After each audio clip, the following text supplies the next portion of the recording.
So you found the skeleton. How would you tell it's a dinosaur? You personally, how would you decide? Well, interesting question. I don't know. I'd have to do some research on that.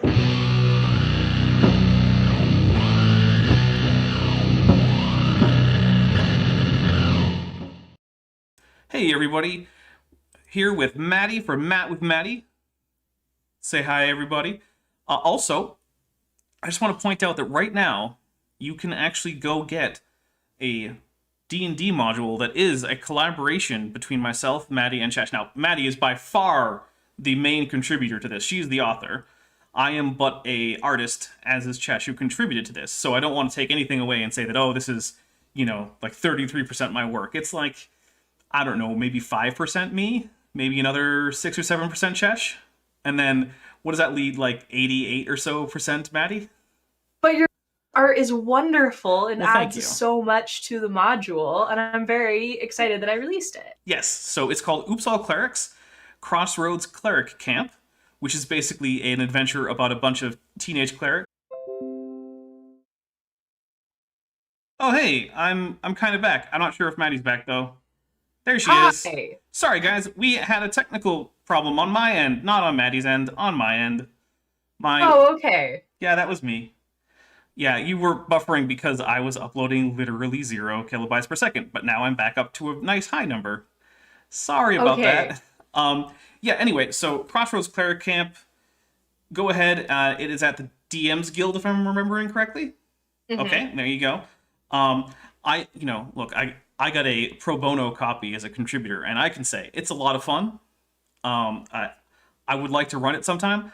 I don't know when that would be or what group I would run it with, but it seems like a lot of fun. I would probably play it out over 2 or 3 sessions, I think.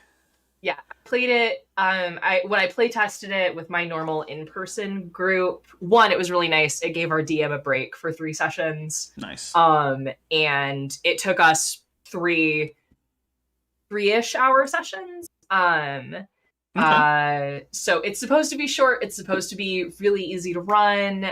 There's also new magic items in it, artwork, maps, and I also think it's really great if you want to try out DMing for the because it's a short, self-contained adventure. Yeah. And I tried really hard to make it pretty much you just have to pick it up and read it and you can run it. Yeah, if you've read very little prep required. It's not that long, and if you've read it once or twice, I think you can probably run it as long as you're reasonably familiar with the rule set. Mm-hmm. Also my favorite of the magic items have to be 1, the body spray, and 2, the marshmallows. Yeah. So if you ever wanted magic body spray or magic marshmallows, this is... And no, they're not that kind of magical edible. No. They're a different kind. That kind might be available if you decide to do your own homebrew version of it. I don't know. Anyway, we're not here to talk about Dungeons & Dragons, unfortunately. We're here to talk about... Yeah. That's tomorrow night. Right. We're here to talk about Matt Powell, which is far less fun, but it is the point. So, now, we have some drinking rules, which, no one is actually, required to play along. And in fact, I don't even really encourage it. It's just, if you want to. And of course, I also take no responsibility or liability for any death, dismemberment, injury to self or others, or damage to property, either yours or anyone else's. It's all on you. Drink responsibly. But here are the reasons why we drink on the show. Matt Powell is the reason why we drink. Matt Powell is the reason. Well, sometimes it's Godzilla. That's true. Okay, so it's usually Matt Powell. So whenever Matt Powell gets something so terribly wrong that we just have to, because otherwise our brains will melt, take a drink for that. We take a drink whenever he gets something that is unironically correct and that he's not just quoting from someone. We'll take a drink whenever he goes, whenever he decides to mention, say, like the National Socialist German Workers' Party or prominent members thereof, or their activities, especially in the 30s and 40s.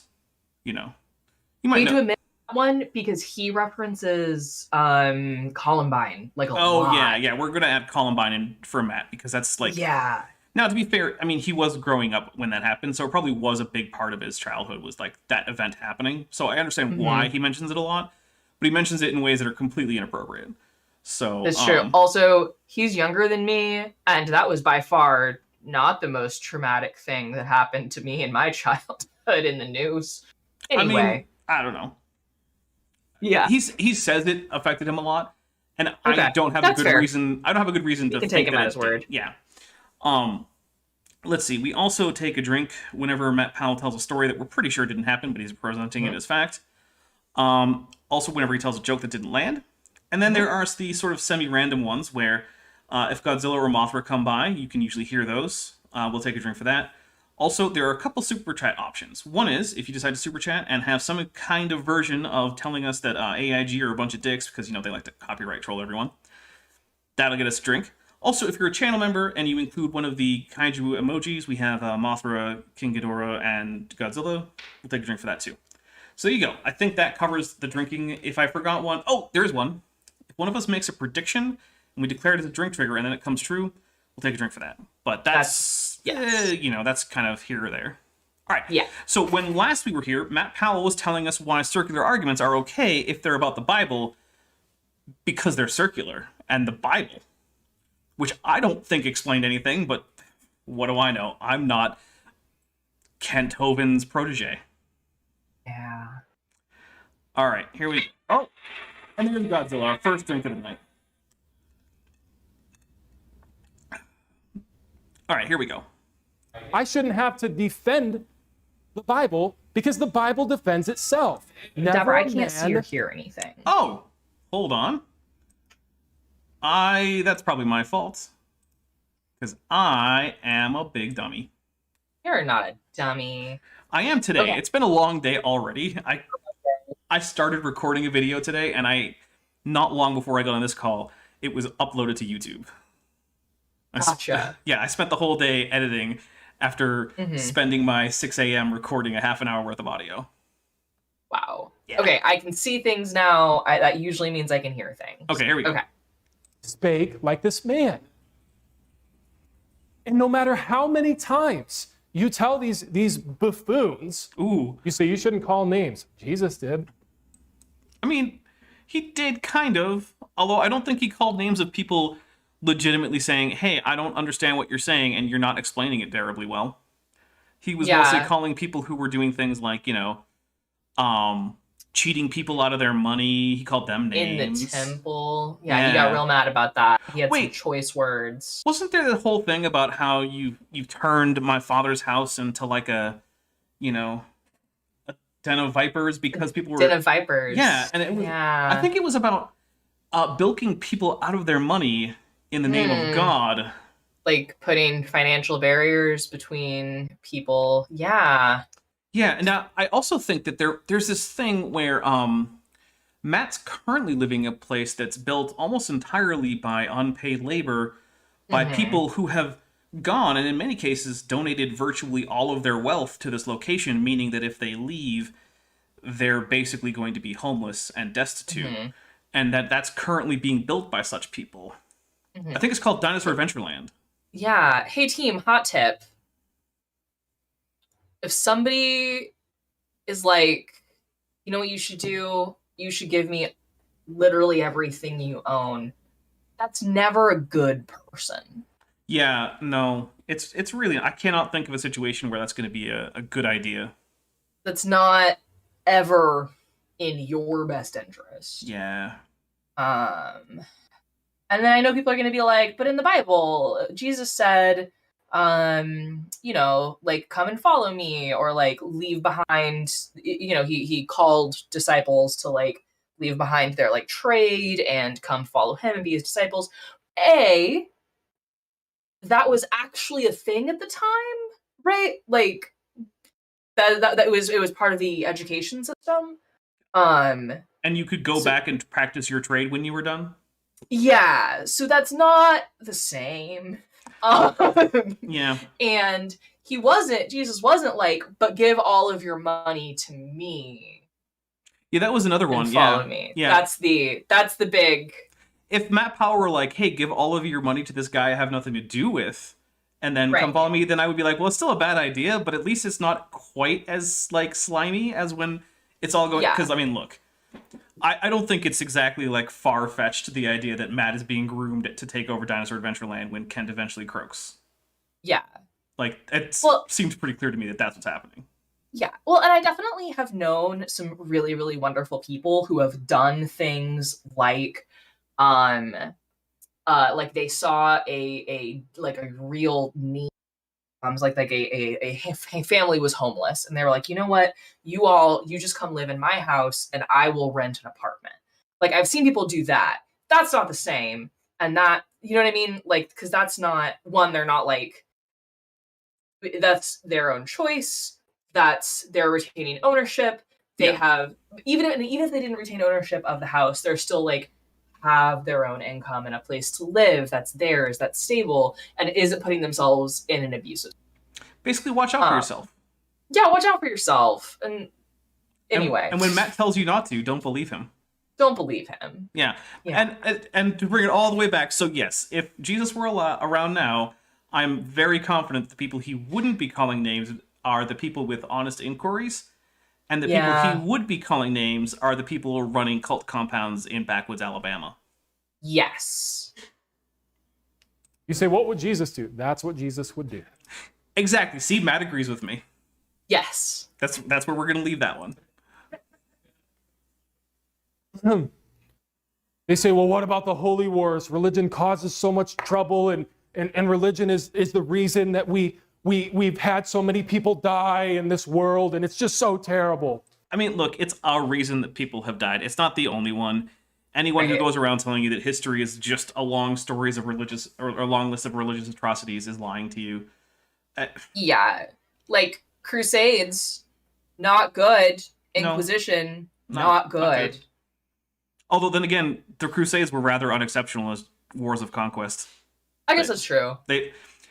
When you look at the history of wars, they're the only interesting thing about them is that they required some religious excuse, or they wouldn't have been launched in the first place. Basically, the Catholic Church had to make up new theology because no one was buying it. Yeah. Now that feels gross. I mean, I'm not going to sit around defending the Catholic Church. They do a lot of gross stuff. Yeah, but in terms of conquest, that wasn't new. It's just, I don't know. I think it's real gross when you try to use like religion as a reason for violence, right? In any context. But all violence is bad. The thing is, it's just history is full of times where there were holy wars, and then there were wars that weren't religiously motivated, but they were generally religiously excused because most religions have a little bit of skepticism towards war broadly, and you have to come up with a reason why, oh no, it's okay this time. Yeah. But the thing is, even without religious excuses for wars, which is the situation we're in right now in most of the world, right? Most wars currently don't even attempt to come up with a religious excuse. You still come up with excuses. For instance, when, say, Iraq invaded Kuwait over slant drilling into Iraqi territory to steal their oil, then people lied about Iraqi soldiers tossing babies out of cribs in order to get the U.S. to go in on the side of Kuwait. And so, okay, you're now making up stories about war atrocities that didn't happen. Yeah. That doesn't strike me as better because it's not explicitly religious. Yeah, that's fair. So, yeah, I will kind of agree with Matt that it is stupid to simply say that religion is the cause of all evils. Now, there's an argument to be had, and I don't know how you could actually come to a conclusion, but, like, you can argue about whether it's a net positive or net negative. And, okay, fine, argue amongst yourselves about that. Yeah. I don't know. But also, I would like to say, Matt hasn't actually made a point. That's a good point. That's a good point. Said things incredulously. I'm giving him the benefit of the doubt, which I really shouldn't. You really shouldn't. Oh, and yes, Beach Price says, what would Dapper Dinosaur do? That's not a terrible standard, but I wouldn't say that that's a universally good one, because I am far from perfect. Look, over 110 million people have died under atheistic communism here. More than the Holy Wars, 10 times more. I mean, to be fair, there weren't as many people to kill. Yeah. So I like to measure things in, like, percent of the human population, in which case Genghis Khan is the biggest killer of all time. Oh, okay. Yeah, he wiped out something crazy like 12% of humanity. It's ridiculous. Jeez. Yeah, it was ridiculous. He killed Now, I'm not actually super confident on that number, but it's a significant portion. Like, if you were alive at the time, chances were you at least knew someone who he killed. Yeah. Caleb Sure said, for $5, says, and so my fellow Americans, ask not what your country can do for you, Ask why AIG are a bag of peckers. Take a drink, everybody. Nice. I like the Kennedy. Okay. So, but it is generally true that yes, if you go by raw number of bodies, or if you go by percentage of the population across the 20th century, communists definitely beat out any other group for body count. And they were explicitly atheist. However, they did not generally just kill people for being religious, nor were their prosecutions of religion primarily enforced by death threats. It was primarily things like social pressure. Like, you weren't going to get the good position at the job, if you were going to church every Sunday. Mm-hmm. Was that also... So help me out, because my like Russian history, 20th century Russian history, isn't great. Because I thought that Russia had like the Russian Orthodox Church on board with the communism. So there were some communist sympathizing clergymen. Okay. And there was a weird way in which the Russian Orthodox Church was both persecuted and protected by the communist state. So basically, the communist state said, look, we don't want to deal with more than one church. So if you're a Christian, your options are we can toss you in jail, or you can be Russian Orthodox, or one of the other, like if you're in like Serbia, you might be able to be Serbian Orthodox or something. But basically, every territory they were like one church. It's going to be the local Orthodox Church. That's it. That's all. So they actually ended up stealing a number of churches, like church buildings and church property from other church groups that weren't Eastern Orthodox, and giving it to the Russian Orthodox Church. That's still to this day a bone of contention, because the Russian Orthodox Church is currently holding on to parishes that were originally like Eastern Catholic or even Protestant churches. And they're like, well, they're ours. And then the counter is like, yeah, but they were stolen by the communists, so maybe give them back. Yeah. And then, of course, the counter is, well, now we have a whole congregation there.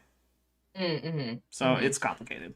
That's complicated. The other thing I would say to Matt's point here is, like, okay, so if we look at any government that isn't explicitly religious, such as the US government, then would he count any deaths caused by war by Americans? Are those atheists, people killed by atheists, right? Hold on, sorry. Vishanti says, tell the Vatican to return our menorah. Look, like, Venice doesn't even want to return those horse statues to Constantinople. There's no way I'm going to convince them to return anything to anyone at the Vatican. Yeah. So, also for $4.99, Vandelli 1998 says, dinosaurs are communists because we don't have any proof they were capitalists. Well, those aren't the only options. Also, Venerable Bede will be teaching about Edward III this Saturday, and that's on his channel, Vandelli 1998's channel. So there you go. So yeah, I'm going to point out there are economic systems that are neither capitalist nor communist. What? Yes, it turns out it is not a binary thing. It's not a binary? Yeah, there are things like, there's feudalism. There is things like, social democracy. You can have sort of vaguely capitalist but primarily worker-owned communes that doesn't quite fall in line with capitalism, because the way the capital is held doesn't quite fall into the private property kind of domain. Yeah. There's a whole lot of things like that, right? Anyway, we're going to keep going with Matt, because at this point, it feels like we're stalling. Yeah. And we've only got like 18 minutes of this. I believe in us. I don't believe in us that much. Okay. At least, then religion ever thought of doing any killing. So they say religion's dangerous. Well, Adolf Hitler wasn't religious. Oh, drink. Wait, yeah, he was? Yeah, we get to drink for two things. Yeah. Okay, so, look, a lot has been written about that particular person's religious affiliation. And I think that one is very contentious. And two, I don't think you can actually get a, systematic theology that he would accept from his writings or his speeches. Yeah. Like most politicians, he was very willing to cozy up to whichever religious body at the time was going to help him out.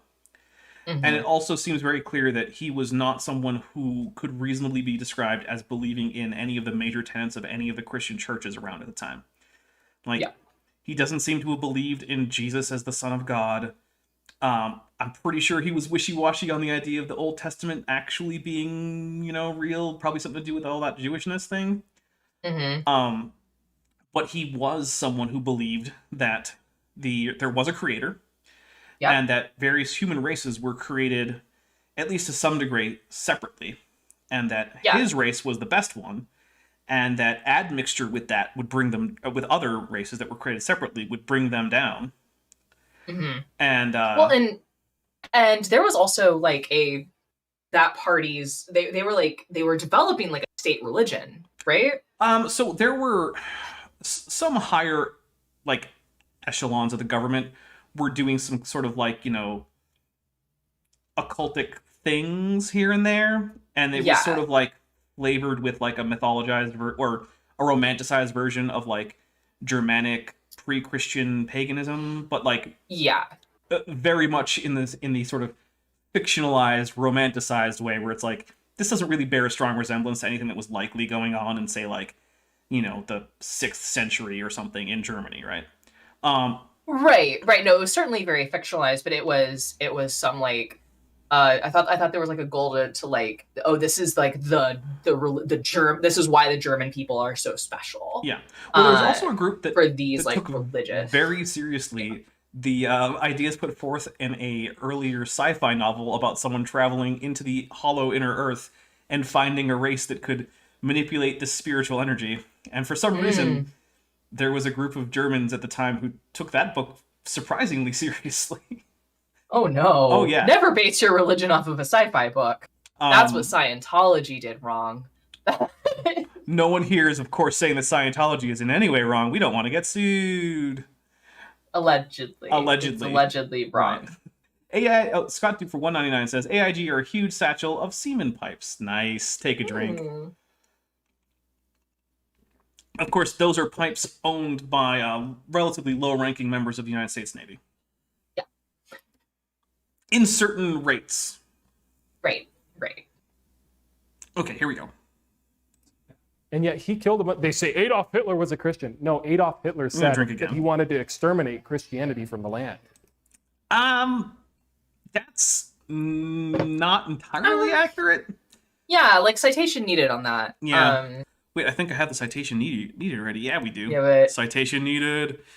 Okay, so look, there are certain things that when you read from him, you're like, okay, so he probably wasn't the biggest fan of at least traditional Christianity. And I don't think he was. I think that like if you had a candid moment where he didn't feel like he was going to be like outed or anything, he'd probably say, yeah, Christianity was probably a mistake. But like he definitely didn't make any moves that you could reasonably conclude were driving out Christianity. Now he did send various dissidents who were religiously motivated into death camps for that reason. But like, this is the guy who signed a treaty with the Pope, who had, meetings with official church leaders, who had those leaders sign statements of support for him because he was helping promote those institutions. I mean, look, first and foremost, this man was a politician, right? That's what he did. And he knew that he did not have the option of even looking like he was anti-Christian in a nation that was majority Christian. It wasn't an option. Now, we can... wax theoretical about what might have happened in an alternate reality where he, completely took over and he won the Second World War. And now, what does the world look like in 200 years? Would he have unleashed a plan to get rid of Christianity? I mean, okay, maybe. Just go watch Man in the High Castle, but don't use it as an argument.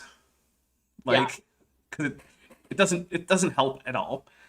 Counterfactual what-if stories about history are fun, but you don't use them as an argument. Right. All right. Which is actually one of the first things they teach you when you're working on a history degree is like, questions like, what would have happened if this had gone the other way are stupid. Yeah, because you don't know. Yeah. There's too many variables. History is too complicated for a counterfactual like that to be meaningful. Right. Oh, and apparently some USB device isn't being recognized. Sorry, guys, you get to hear computer noises. It's probably my stupid tablet. Look, I love my tablet, but like, sometimes it has some technical hiccups. That's what he actually said, folks. No, no, it's They not. say, well, you got to do your research, Mr. Powell. No, you need to do your research. I've already done mine. Have you? That's going to be another citation needed on that one. And Citation I'm needed. taking a drink on Matt Powell insisting that he's done his research. This is the man who thinks that the conclusion of evolution is that T-Rex arms evolved to chicken legs. Mm-hmm. And that is just beyond stupid. I hope That's that I don't have to very explain to any silly. of you why that's stupid. Okay, sorry, Matt. Just know what the sources say. You're like, all he can do is quote scientists. Look, if you're appealing to science, shouldn't you be? no, it's not quote. It's quote mine scientists. Right. That's that quote mine there is very important because you're Yeah. not also like if you're quoting a scientist and that scientist has managed to distill their whole like research into a couple sentences that you can regurgitate, like good God. That's because all of science is nuance and all of it is it's true in this specific instance. Right. You don't make sweeping broad statements. Yeah. Other than like the earth is not flat. Right. Right. Yeah, that's a sweeping statement. Evolution That's a is sweeping true. broad statement. Common ancestry is true. The earth is getting warmer. The earth is getting warmer. Evolution is a process that happens and is real. Yeah. Right? Like those very basic things, sure. yeah, sure. But if you want to understand something with like any degree of like depth, then just quoting a scientist isn't going to help. Like you've got to read the whole. Oh, it's far worse. The whole body of work. Matt generally just reads headlines. Right. And he just goes. Oh, sorry. Go ahead. Or he pulls stuff from like pop science. And there's nothing wrong with pop science, but just understand that that's like there's a few things wrong with pop science. There's a few things wrong with pop science. The goal of pop science of like let's communicate to you what current research is in physics. Like that's a great goal. Right. How it's accomplished is kind of tricky, and what's chosen to be reported on and then what's not reported on. Right. Like that's a thing. Because turns out, guys, like I love science, right? It's what I do. It's what I get to do all day, every day. But parts of it are very boring, right? Like calculating your p-values. Like, oh my goodness. Yeah. Well, and the wading through, 50 papers to get to something like what the current understanding of a process is, right. And the real work of science just doesn't make flashy headlines, and it doesn't make for good quotable sound bites. No. By the way, guys, there's a whole bunch of you haven't hit like. Guys, come on, don't do me like that. I'm seeing like around 20 people who probably should be hitting like right now. All right, so we're gonna keep going with Matt claiming that he's quoting scientists. Oh, by the way, when I said quote mine, Matt is on a recording saying, well, I don't see anything wrong with quote mining. Right. I don't think that needs further commentary. Yeah, no. Yeah, I don't see anything wrong with lying about people. Okay, sure. I guess. That, like, I really don't think Matt sees anything wrong in lying if he thinks it serves, or other, like, immoral behavior. Like, things that we culturally generally accept as immoral, right? Such as, like, lying. Yelling. There's that audio recording of him like screaming at some, just a horrible abuse. Right? Like that's very inappropriate behavior. So there's a lot of stuff he does that I really, really, really like. His behavior I really don't like. Advocating genocide. Minor things like that. Yeah, but I really feel like Matt is of the like branch of Christianity that says like the ends justify the means if you are like trying to save someone's soul, right? I agree. So because he's an easy beliefism, once saved always saved guy. So yeah, as long as as far as Matt is concerned, there's a few things, and this is something he shares in common with Kent. One, as long as at some point in his life he sincerely believed that Jesus Christ was the Son of God and had died for his sins, and asked Jesus to be in charge of him or whatever. As long as at some point he sincerely did that, now he's saved, and he can't ever become unsaved. Right. And second, he also, at least Kent does, and I'm pretty sure that Matt's on board with this, Kent thinks that the more people that he gets to do that as a result of his actions, the more rewards he's going to get in heaven. So who cares how you get it, because it's not like you're losing your salvation or anything. Right. And so that sounds like a great way to justify a lot of toxic behavior to yourself.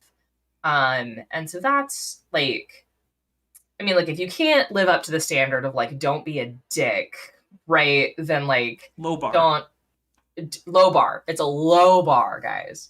Then like, don't come at me with like religious superiority nonsense. Look, just follow the advice. Be excellent to each other. It's not that hard to do. It's not that hard. Quoting some scientists? Shouldn't you be sharing some of the information and some of the data that they found and the processes? Matt, I would love to share with you the data and processes, but you just start screeching about how octopuses, I don't know, whatever, come from space and dinosaurs farted themselves into extinction, even though literally no one thinks that. Literally no one thinks that, my guy. And like the headline of the Fox News science page, which is where he gets the dinosaur farts thing from, I'm pretty sure. Yep. Is not a reputable scientific source. No, in fact, I read that to break paper. It to you. So, oh no. Oh, well, the actual paper about the dinosaur farts was actually interesting because it was like, hey, we think that basically farting sauropods may have contributed in a significant but not dominant way to the warming trend seen throughout the Jurassic period. Oh, okay. Yeah. That's interesting. It in nowhere talks about the extinction of anything. It's just like, hey guys, this is a statistically significant likely source of greenhouse gases in the atmosphere over the course of the Jurassic period.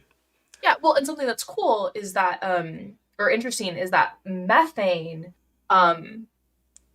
so, okay, like, methane is...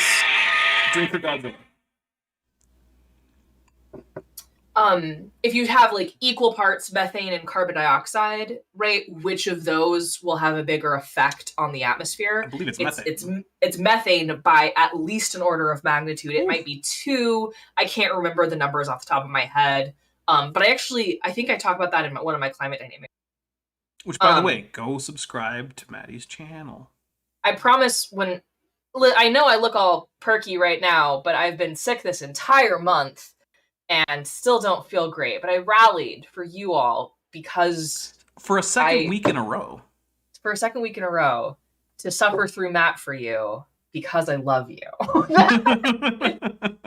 So new videos will come to my channel as soon as I am feeling up to doing that.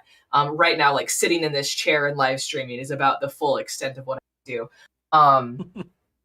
But yeah, we're gonna get back to it. Anyway, methane is a really potent greenhouse gas, way more so than carbon dioxide, which is why things like cattle, size of herds of cattle in the developed world is actually a real concern, because now thankfully we don't emit nearly as much methane as we do CO2. But like methane is a really potent greenhouse gas. Yeah. Okay. So yeah, it was an actual interesting paper that Fox News badly misreported on, and then Mr. Powell here never got past the headline. Right. That they brought these things about on? Drives me nuts. I'm sure it does. Sure it does. Almost done, folks. Go ahead and turn over to Psalm 2. I just want to say good job for him for not saying Psalms chapter 2. Because that's one of my pet peeves. And I'm actually going to take a drink for him getting that right. Because a lot of people, Christians included, get that wrong. Each one of those numbered entries in the book of Psalms is a psalm, not a chapter of the book of Psalms. Right.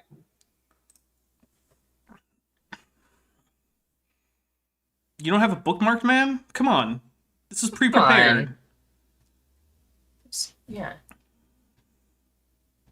Just curious, we're still looking to see if an explosion out of chaos has ever produced life.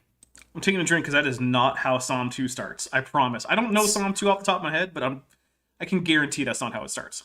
That's not how it starts. And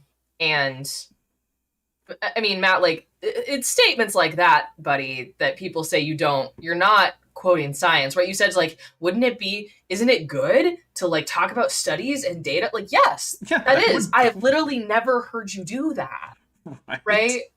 I would love for you to present studies and data and things like that. I want to see that study about the air in space. I want to see it.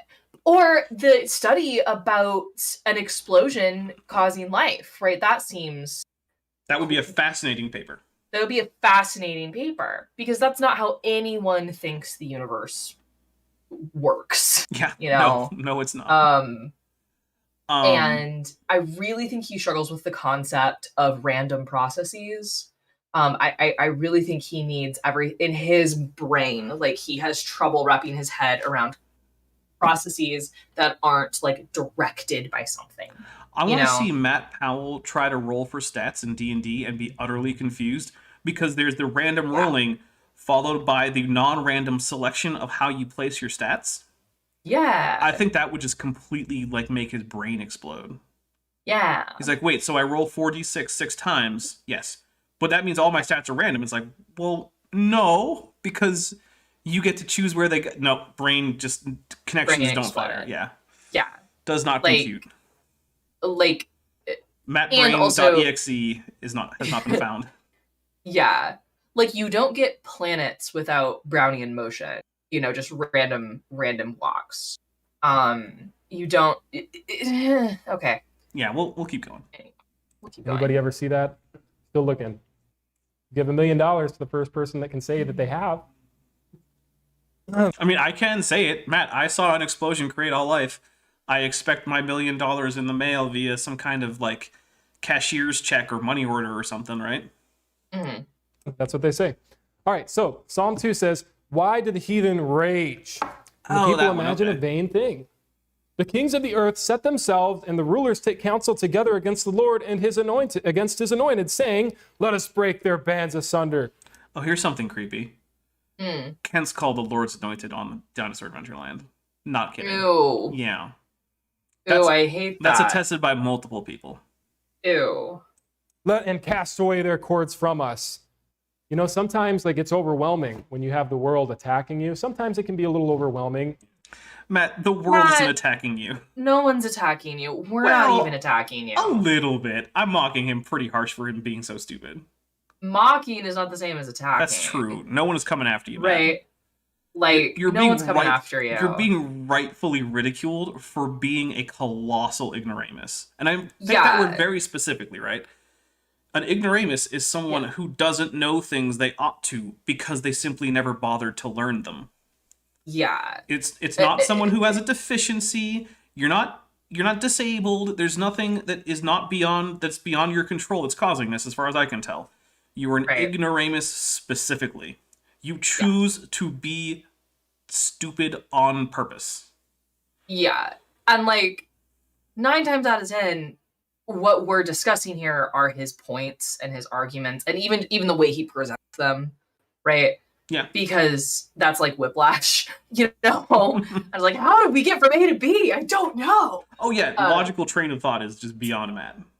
You know, like, or we're commenting on, like, behavior that we've seen or heard. Yeah, you know, like, it's screaming at church members. Screaming at church members. And so, like, attacking, that's not what we're doing, you know? Not really. Like we're not a danger to Matt Powell. No, we're not a danger to Matt Powell. I doubt he's ever watched these, you know? So, like, who is attacking you, my guy? Like, so it comes down to disagreement is persecution in the eyes of Matt Powell. Yeah. Anyone who disagrees with Matt Powell is attacking him. Or at least attacking him, is persecuting him. At the very least, anyone so forth. who is open about disagreeing and willing to say that he's wrong out loud in public. Like, I don't think he thinks that someone who just sits at home and is like, that's dumb. He probably wouldn't say that person's attacking. But he would say we are. Yeah. Yeah, that's fair. I know he would say we are, but, like, we're really not, my guy. Not really. Not in any significant sense. No. And just, you know, also feel free to make fun of me back. Right? Just be clever about it. So I've gotten some YouTube comments recently of and they're just not clever. It's going to be something boring like, Your hair is a funny color because Your hair is a funny color. I guarantee Why you- do you wear that unicorn sweatshirt? It's like, Right. because it's amazing. yeah. But Matt Powell strikes me as the kind of guy who's against any kind of non-natural hair dye, non-natural looking hair dye, I should say. Yeah. We can go with the story I Protester. keep telling my nephew. That's a mermaid magically dyed my hair green. How long do you think My you can nephew's keep that one up? 4. I don't know. I'm thinking maybe 2 more years, maybe. Maybe 2 more years. He has a lot of questions about it every time I see him. Which I think is great. It is. Those outside the church that want to hang them high with you, because the truth is hate to those who hate the truth. Too hard for them to see it. Yet they claim to believe the truth. They don't know what truth is. Everyone claims to believe the truth. If you didn't think it was the truth, you wouldn't believe it. Okay, I'm just gonna take a drink. Well, and he's doing my least favorite switcheroo, which is subbing in and out truth with a capital T versus something which is demonstrably factual. Right. Right. When he says truth, he means I'm assuming big metaphysical things. Big metaphysical things, not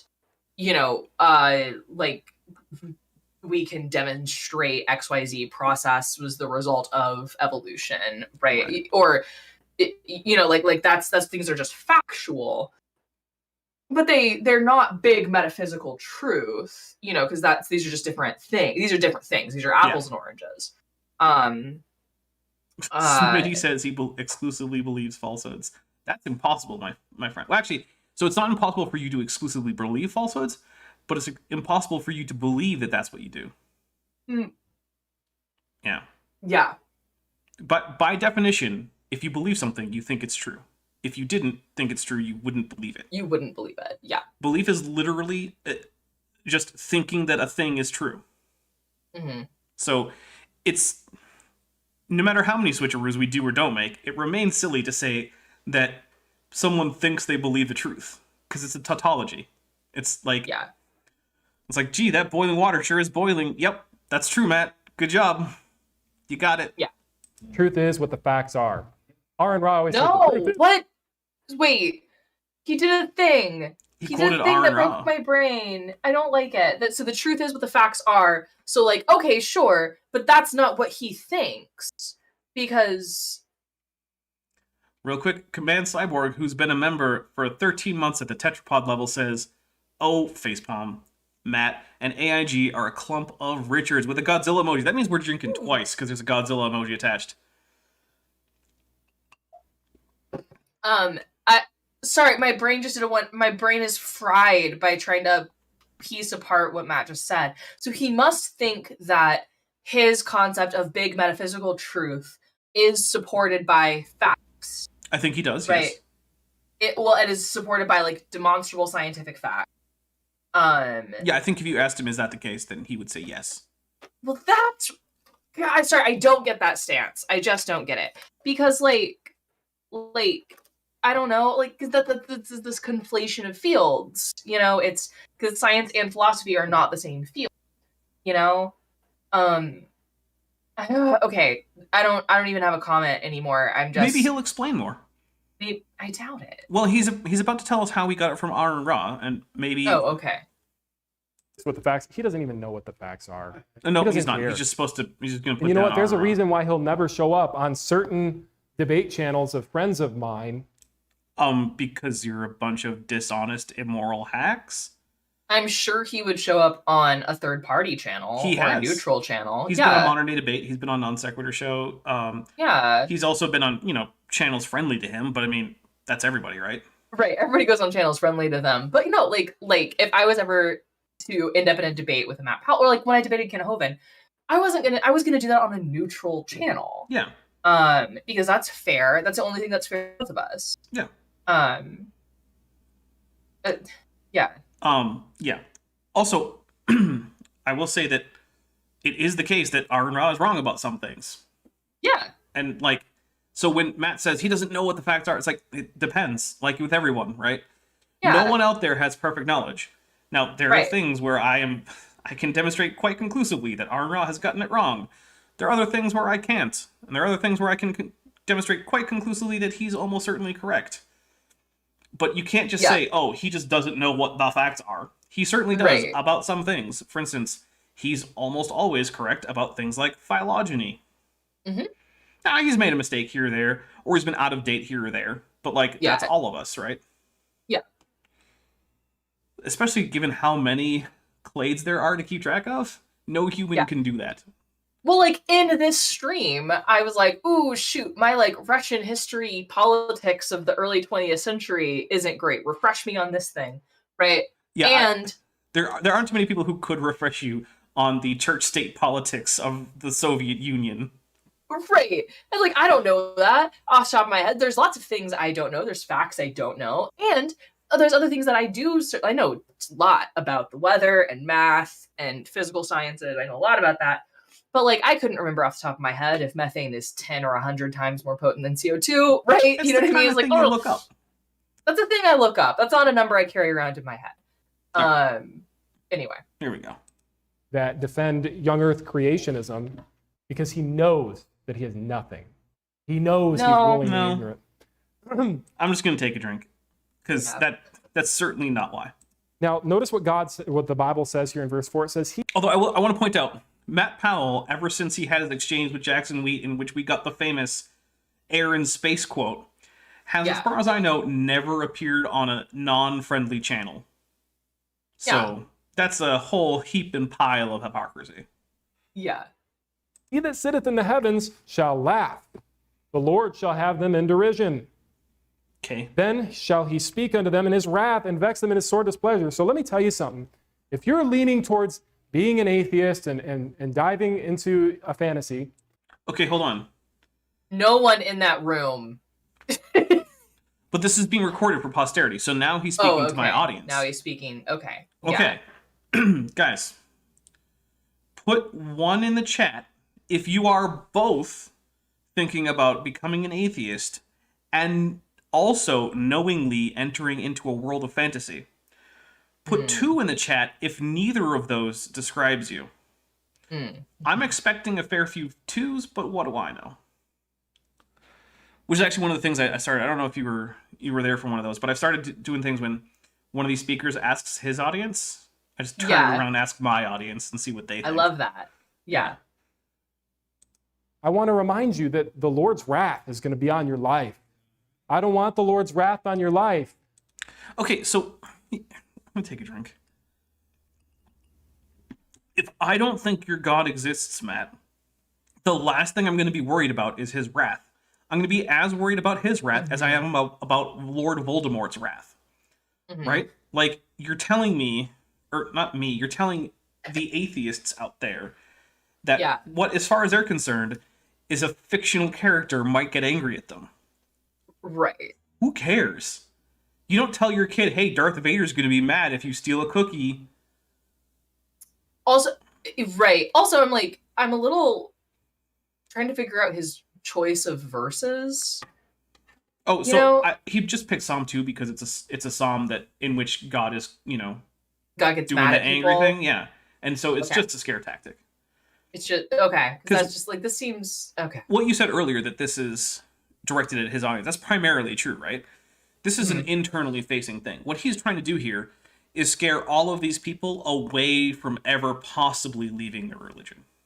Right. No, absolutely. Because the people in this room, I'm going to assume, in general, believe that God exists and believe that God's wrath is a bad thing and don't want that directed at them. Yeah, so he's using a hypothetical atheist who doesn't exist, who couldn't reasonably exist, right, to scare his own side into remaining on his side. That's all that is. Yeah. Cedric Saunders says he's scared of Skeletor. So scared of Skeletor. I mean, he doesn't want to be good. He wants to be evil. That's scary. Plus, his face is a skull. It's a skull. Yeah. But then again, so it's a red skulls. There you go. There's a good topic for another time. Who's better, Red Skull or Skeletor? Ooh. Yeah. Who's better or who's more evil? Who's a better character? Who's a better character? Because Okay. that way, like, all of those things can all get lumped in. Like, this guy is a better character for motivation purposes. This guy's scarier, and I like that. All that good stuff. Okay. I love you. You may be my brother in the flesh if you're an evolutionist, but you know I'm not related to you, Matt, in any close way, so no. what? You need to be my brother in the spirit. You need to get saved. The Bible says, not by works of righteousness which we have done, but according to his mercy he saved us. Saved, past tense, by the washing of regeneration. So, to kind of wrap this up here. To wrap it up, you got more than 10 minutes of this video left, Matt. I mean, hey, if it wraps up, I'm just going to wrap it up. That's fine by me. Yeah. Aaron Ra made a response to me recently, and I felt that it would be appropriate to bring it up because he made a really good point. And I just felt that it would be so good to share with everybody here. I'm detecting a joke. He says, well, even if there was a God, it wouldn't be your God, referring to mine, or anything like it, because you worship the Bible God. Does that make any sense? Well, if there was a God, it wouldn't be your God because you worship the Bible God. Yes, it does make sense. And It does make sense, my guy. take a drink. Yeah. And we'll explain why this is a thing that can make sense, right? Yeah. So, if you have arguments as to why the God of the Bible in particular is impossible, that leaves open literally every other possible God claim that could possibly exist. Any one of them could still be true, even if there's something self-contradictory about the God presented in the Bible. Now, I'm not here to have that conversation. I don't really care whether or not the God of the Bible was self-contradictory or impossible, like whatever, right? And I know Maddie has an opinion on that is definitely opposite of Aaron Ra's. Yeah. But like, it's not a nonsense thing to say. It's not a nonsense thing to say. And like, I think it's a very dangerous claim for anyone of any religious stance to take. That nope, I've figured it out. I, of all 7 billion plus people currently on the planet, plus all humans to have ever lived ever, I'm the one that exactly knows who God is and what they're like, and I know it perfectly. Right? That's not a good claim. It's a little on the arrogant side. It's a little arrogant, right? You're wrong about something, you know? Chances are you're wrong about at least one thing. And in the case of Matt, we know he's wrong about a lot of things. Yeah. Yeah. But even just about what your God belief is, if you have a God belief, right? Right. So the confidence and the arrogance of like the Matt Powell and other people with similar rhetoric of like, no, I know exactly what God is like, right? And I know everything about God, everything there is to know that humans can know about God. I know what it is. Like, and like, so no. And so what Aaron Ra is saying, right, is from that atheistic standpoint, like, if God does exist, it's not the God you believe in, you know? Because it's like, because you're wrong about something. Well, and I'm sure Aaron like is going to hold a stronger stance than that. But like, if I was going to say that, it's like, it's because I'm wrong about something. And Matt Powell is, you know. Here's a fun fact. The mainstream in all 3 major Abrahamic religions all hold that it is impossible to know everything about God. Yeah. Because he's this thing called infinite.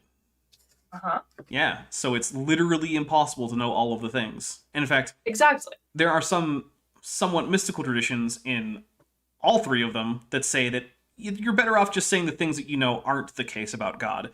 Because then at least you might be able to be right about that. But once you start making positive claims, you're on much shakier ground. I don't think Matt would have any time for that kind of thing. I don't think he would. And I think that's not good, because I think there's I think religion that doesn't have a large amount of self-reflection and humility, and I think that's a recipe for disaster. Well, I mean, it clearly is, because Matt Powell exists. Yeah. And that man is a disaster. But hey, Yes. We're going to take a quick break. We'll refresh drinks, do any kind of biological stuff that we need to do, then we'll be right back, hopefully just a few minutes.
Well, we're back, and apparently we needed a citation because I forgot to turn that thing off.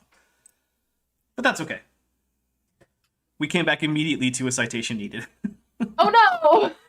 You know what, though? Someone needs a citation for something, I'm sure, so it's always appropriate. Yeah, it's like the bat signal. Yeah. Actually, I sent that same video that I used for the citation needed to V for the Non Sequitur show, so apparently nice. that'll be implemented for the Non Sequitur show, too. Excellent. So, yeah, because she contacted me. She's like, hey, can you send me that GIF? And I was like, no, I'm going to send you, like, the full file of the animation in, like, 1080, not some crappy GIF. Right. It was like, well, if you're okay with me using it. And I was also like, if I wasn't okay with you using it, I wouldn't have made it a publicly available GIF. So, here we go. That doesn't make any sense. These people are enraged against the Lord, and they all have fantasy name for themselves. Okay, first of all, most people who don't believe in God aren't angry at him. They may very well be angry at the people claiming to follow him. And if Matt were given as an exemplar of such people, I can't blame them. Yeah. But, like, you can only really be angry at God if you don't believe in God, in the same way you can be angry at, like, Darth Vader for betraying, like, Lando Calrissian with his deal. Like, you can be like, oh, that's such a dirty... But then you turn the movie off and you stop caring, because none of it's real. Right. So, and Arn as an adult, he can change his name to whatever he wants, right? Yeah. 2, I don't have a fantasy name. I have a screen name, and I'm not going to tell, like, the general public my full name, because I know basic internet safety.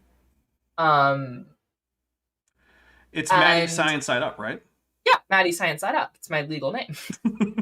Obviously. Yeah, spoiler alerts, my real name isn't Dapper Dinosaur. What? I know, weird, right? I know. Anyway, so I don't know this. It drives me nuts when he extrapolates like this, right? They all have these fantasy names. They all, right? How dare someone use a screen name on the internet? What? That's despite how young Matt Powell is. That is one of the biggest boomer moves that you could possibly make. It's like, dude, you're young enough to understand internet etiquette and internet safety. Yeah. Like, come on, dude. Like I know of people who go by a screen name despite being public people who you could find if you could connect a real name to that. Like people who do things like publish in scientific literature where you do tend to have to use your real name. Yeah. So like, but yeah, God forbid that the people like Matt Powell want dead might use a little bit of anonymity online. The horrors. Oh no. Well, here we go. So crazy. Why would they do that? I can't imagine. Can't imagine. They're all stuck in fantasy land, man. I'm just trying to get them to wake up and realize there's purpose to life. They make their purpose to tell everybody that there is no purpose. I've never met anyone who did that. Also, false that Matt Powell is like, he's just trying to get like you and I to wake up. That's not real. He doesn't talk to us. No. He talks about us. He talks about us, but I'll take a drink for how stupid that whole thing was. Yeah, he talks too. I mean, the purpose of his messages are to further indoctrinate people who already believe. Yeah, it's entirely a rearguard game. There's no actual outreach. Exactly. No. Yeah, and that's the thing that about creationism broadly nowadays is there's really, it's almost never the case that creationist literature or output generally speaking, so including like videos, literature, all that stuff, is actually designed to convert non-believers to Christianity. In fact, the few people who end up becoming young earth creationists after having not been usually convert to Christianity first, remain not young earth creationists for quite a while, and then eventually hop on that bandwagon because they've been convinced not by evidentiary reasons, but by theological arguments. Right. Or frankly, social pressures. Well, yeah, that too. I mean, look, it's a lot easier to believe the same thing as your fellow church members. Yeah. Well, and especially when church is like your social structure and network, you know, when that's your community, like you might as well, you know, get on board or lose that. You know, Caleb Sherstead for $5 says, the last dolphin message was misinterpreted as a somersault while whistling the Star Spangled Banner, but the message was, AIG or a bag of dorks. We're going to take a drink. Excellent. Also, the Hitchhiker's Guide That's a great Douglas Adams reference, yeah. Yeah. Choice right there. Yeah. Look, big Douglas Adams fan. It's or Douglas Adams, because there's an S. Fan. Good stuff. Yeah. It's been so long since I read through that stuff, though. And I think my ex has my copy of the entire Hitchhiker's Guide saga, and I don't think I'm ever getting that back. I read through most of it as like a kid. I mean, I was probably middle school, and I haven't read it in adulthood. I really should go back. You should. I love it. You'll catch more of it. Yeah. All right, here we go. But you know what? As a Christian, we should tell people that there is purpose to life. God designed you to be a soul winner and to lead people to Jesus. I mean, you know what? I'm going to agree that if Christianity is true and you're a Christian, you should go do those things. I'm feeling generous because we haven't had a single drink for Matt being right. So I'm going on that far of a limb. Well, I'm not drinking for that because I disagree. But okay, how about this? If Matt Powell is right about theology, he's also right about what you should do. Okay. Look, I have to give him something because I don't want it to be our first ever why? Tuesday. Oh, because I feel bad. But why? I've got this weird thing about like empathy, and like I can't completely get rid of it, even for scumbags like Matt Powell. And don't say but why, because then you're just a 3-year-old. Okay. And it drives me nuts when people fall for these people. And you know why little children fall for them? Because they use cartoons. Yeah, Matt, you run Dinosaur Adventureland with Kent Ovens. Also, I don't use cartoons, my guy. Right. I do, technically. I guess technically, but I mean, like, whenever I'm presenting information or doing a debunk, right? Like, it's not cartoons. It's not even designed for kids. Yeah, well, that's another thing. Is my cartoon is definitely not designed for kids. No kid wants to watch the Dapper Dino show as like their main form. Well, okay, I can't say no kid. I do actually know of a few that do, but right. This is clearly not anything that's going to appear on like Disney Plus's like for kids programming. It's my show. Yeah, right. So and like, but so does a lot of Christian media, right? Like, I definitely grew up on VeggieTales. VeggieTales is great. VeggieTales is great. Well, OG VeggieTales is great. New VeggieTales is. Meh. Oh, there's new VeggieTales? Oh, Jeez, yeah. no, the ones that were on the VHS. That's great stuff. There's like new Netflix stuff that has nothing to do with the original team. Oh, no, because like thank Netflix you. like bought the rights or something. That's upsetting. Yeah, I watched some of that. It was not very good. I mean, it wasn't horrible, but not as good as the original stuff. So like, yeah, if your goal is to communicate to children, you need to use a child-friendly medium. That doesn't have to be a cartoon, right? Like Mr. Rogers is a great example of a not cartoon. That's a spectacular children's program. Mm-hmm. But hey, Futurama is a great example of a cartoon that's not for kids. Yeah. Futurama also excellent though. As is Mr. Rogers. Yeah, but I don't know. I mean, like, I guess Matt's point, I don't know what his point is. I guess his point is like, those dangerous atheists, they're coming for your kids and they're going to use cartoons. So you have to be ever vigilant. So this definitely feels like bite model stuff. This feels like information control, right? It's like, so you have to be incredibly vigilant on whatever it is, the media that your children consumes. Yeah. Right? Which I mean, definitely, you should have some control over what little kids are watching as a parent. Right, absolutely. But like, at a certain point, it's like you can't stop them from anything that might disagree with your theology in any way. Like, they have to be able to explore that for themselves. Right. So like, I'm not, like, it's certainly true that like children under the age of 6-ish have no distinction between fantasy and reality, right? So you don't want them to watch an R-rated movie because it's like they're watching those events for real, and that sounds real traumatizing. But like, censoring stuff for age appropriateness is very different than censoring for like, believe, oh, this wasn't made. And also what's really dangerous here is this breaks things down to, if this thing was made by a Christian media company, therefore it's fine and I don't need to worry about what's in it. No parental controls on Pureflix. Right. But this stuff wasn't made by Christians, so it's therefore terrible and bad and evil. Right? So it's a very false dichotomy.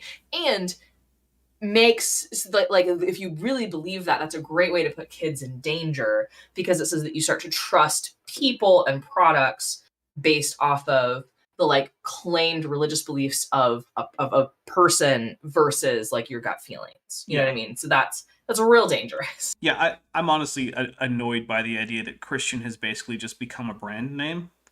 Yeah, because that's very stupid. There's been good Christian media in the past, and there's been, especially in the last decade or so, some really, really trash stuff under that label. And it's but it sells because it has the word Christian in it. I mean, like, a great example is, in fact, Mr. Rogers, right? That was what he wanted to do after he finished seminary. So it wasn't like an officially Christian production, but that was what he felt he was like supposed to do, as like his calling from God. I mean, it's all in his biography. I'm oversimplifying it a lot. Imagine just deciding that your calling from God is promoting being wholesome. Right, and like being kind to children. Yeah. And encouraging them to be kind to each other. Because, spoiler, kids are really bad at that. Kids are really bad at it. Kids are jerks for the most part.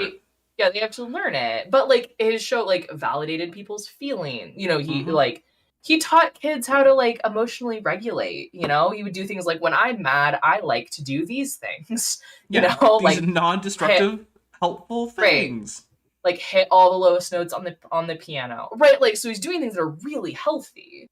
But it doesn't have the Christian adjective label, so therefore it's evil. Doesn't count. Right. Well, I don't know that even Matt would probably go with Mr. Rogers. He probably wouldn't say Mr. Rogers was evil. No one who wears that awesome of a sweater can be evil. Such a good sweater. They have fantasy names. These kids that watch these movies, it's no different than Star Wait, what Trek to them, movies? but it's like the real thing. What? I don't even know what's happening. I'm What? just taking a drink for this going off the walls even more. I don't. This is him wrapping this up. Dapper. I know. This is his concluding thoughts. Good God. And you know, you've got these guys that all have their fantasy name, the Godless Cranium.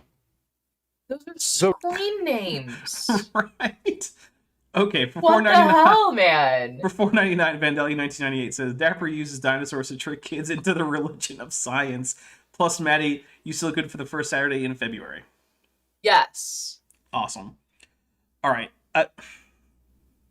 I'm just taking another drink for Matt Powell not understanding the idea of a screen name. I just can't. Yeah. Raging atheist. You know, it's interesting. The definition of rage is out of control emotions. Oh. It's almost like someone might affect a over-emotional persona online for entertainment purposes. I can't imagine. No, I don't think anyone's ever done that. No, clearly not. I mean, that would be Gordon inconceivable. Ramsay doesn't exist. Right. So when I say, "Oh, I'm raging," you know what you're actually saying? I'm out of control. Yes, Matt, we all know that. We all know what we're doing. Oh, hey, technically that's true. I'll take a drink. Oh, okay, yeah, technically correct.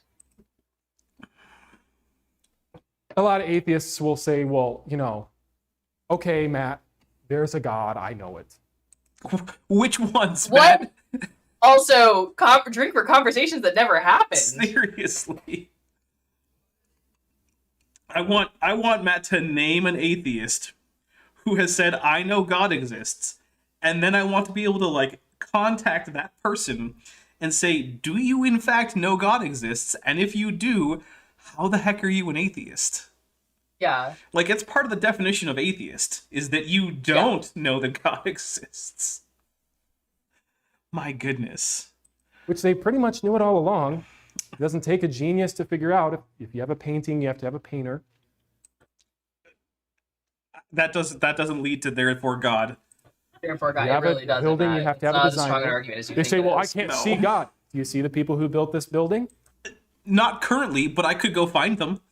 I could go find them. And even if I couldn't find them because, like, maybe they're dead or something, I could find, like, the records of them.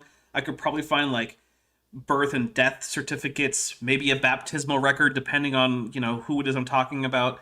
Yeah. Like, genealogy stuff. Like, we can show that these people exist. And Right. when it comes to buildings, even when we can't, right? Like, let's say we find some ancient ruin from, like Göbekli Tepe, right? Like, no one's Yeah. ever going to find out exactly who built that. Right. His name was Obviously. Bob. He was Literally. born on March 3rd. Right, like, that's never going to happen. But the thing is, Right. when humans build a thing, we can see them doing it. We know the kinds of things that humans do. So it's Yeah. easy to infer, oh, this is a human kind of thing, so humans probably did it. But what we have trouble finding, in at least a scientific and, like, archaeological sense, is an instance where we can say, oh, well, I saw a god making this thing, so this is the kind of thing a god makes. That's the problem that we come to in science. We don't have observable phenomena for gods making things, so we Right. don't use that as our explanation. Now, Right, exactly. it might still be true, especially in some ultimate sense, but, like, when you come across something and you say, okay, well, we've never seen any person making it, we've also never seen a god making it, and here's a plausible physical explanation that involves neither of those things. Yeah. So I would argue that, like, like science is always going to be incapable of the answer being God, right? Mhm. Because I'd agree.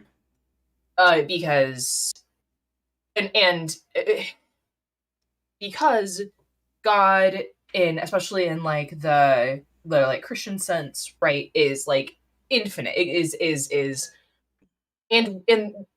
and is supernatural in some way, right? And also, by like being personal, is capable of refusing to cooperate with experiments. Exactly. God didn't sign the consent form for your test of God. Right, exactly. So what, like, there is no test that's going to, there's no way to, like, observe God in a scientific sense. No. Right? That's why it falls to philosophers to have philosophical arguments. Exactly. And so that's the, like, does God exist is not a question science can answer. It's just not equipped to do it. Science can't even answer, do numbers exist? Never mind God. Right. No, science can't answer, do numbers exist? There's lots of things, like, science is a tool, right? And there's lots of things it's very good at, and there's other things it's not good at, you know? By the way, for 199, Vandelli 1998 says, bridges were built, so evolution is a lie. Yeah, that basically sums up Matt's argument. Pretty much, yeah. And like the analogy that I've heard a lot of, like, you know, hey, if you want to know about a painter, the best thing to do is to study their paintings. If you want to know about the creator, the best thing to do is to study their creation, right? That's actually like, fair. But don't that's lie about it like Matt does. Yeah, but that's an analogy, right? It's an analogy I've heard a lot from like other like scientists who are Christian. Mr. K mentioned Salty, the little psalm book character.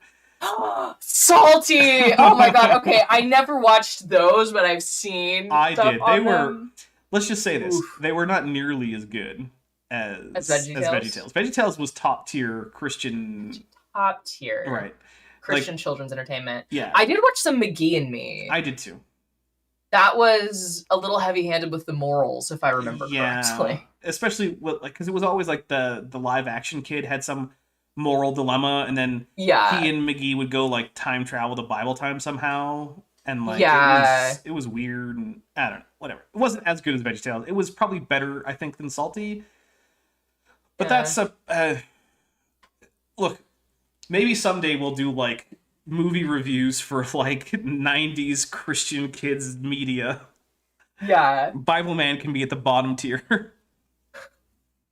Sorry, Bible Man. Sorry, Bible Man. But you're no Larry Boy. No. That's goodness.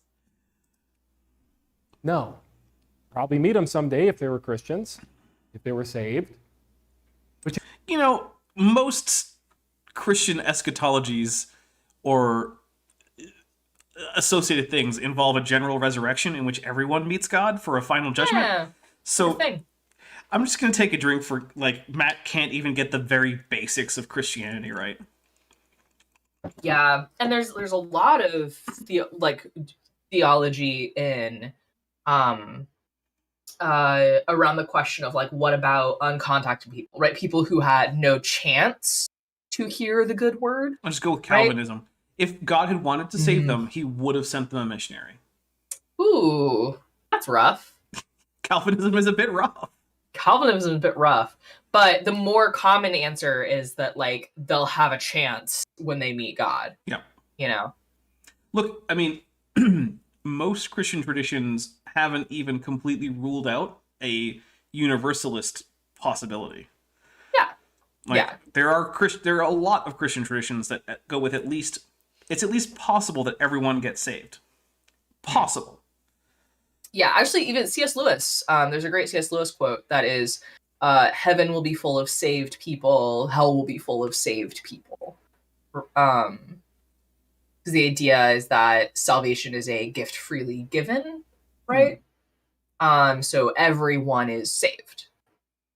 Well, let's just go with the Mormon option, anyway. where like you just have to get baptized posthumously, and even if the entire world ends, all the Mormons who made it past the soul prison stage, they'll be able to go ask you your name, and if you want to be baptized, and then you get out of soul prison.